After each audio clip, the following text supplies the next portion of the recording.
शूर्पणखा हूँ मैं, राक्षस राज लंकापति रावण की बहन हूँ मैं।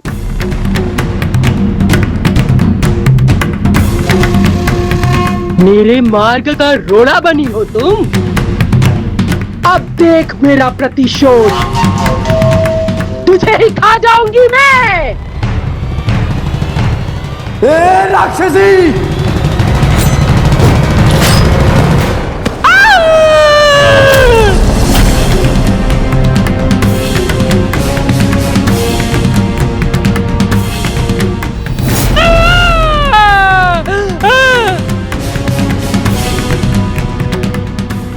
दुष्ट तपस्वी, ये क्या किया तूने?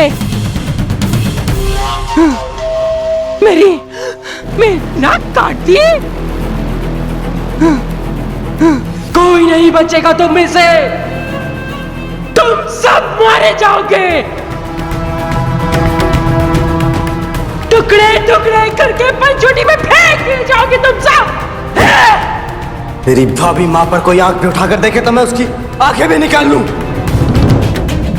तुम्हारी तो सिर्फ मैंने नाक ही काटी है। यदि तुम स्त्री नहीं होती तो तुम्हारा सर मैंने धड़ से अलग कर दिया होता। जाकर कह दो अपने भाइयों से कि रघुवंशी आ गए हैं तुम्हारे काल बनकर।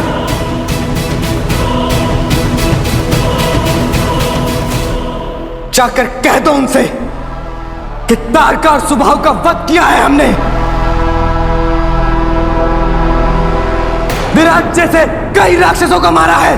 जाओ जाकर कह दो उसे। बहुत बड़ी भूल की है तुमने। तुम सब मरोगे। भयानक होगी तुम सबकी मृत्यु। और तुम्हें छोड़ूंगी नहीं मैं वापस आऊंगी। स्मरण रखना, मैं वापस आऊंगी।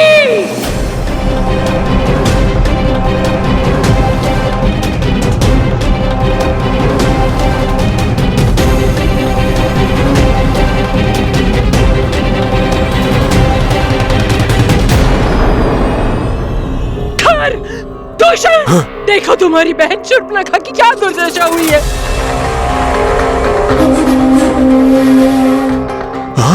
तुम्हारी बहन के साथ ऐसा कुकृत्य करने का दुस्साहस किया गया है।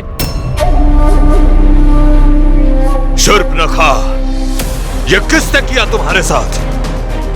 बताओ बहना, बताओ। जिसने भी ये दुस्साहस किया है उसके टुकड़े टुकड़े करके मैं चील गिद्धों के सामने फेंक दूंगा। राक्षसों के विरुद्ध सर उठाने वालों का हम सर धड़ से अलग कर देंगे। बहना कौन है वो दोनों? दो रघुवंशी कुमार पंचवटी में रहने आए हैं। मैं लंका की राजकुमारी रावण की बहन, महाबली खर और दूषण की बहन उनके पास विवाह का प्रस्ताव लेकर गई थी। मेरे प्रणय निवेदन के बदले उन्होंने मुझे ये उपहार दिया। सर्वप्रथम उन रघुवंशी कुमारों ने मुझे हास परिहास की वस्तु बना दिया। उसके पश्चात अहंकार में चूर होकर उन्होंने मुझे अपमानित किया। और फिर तुम दोनों भाइयों की बहन की नाक काट दी।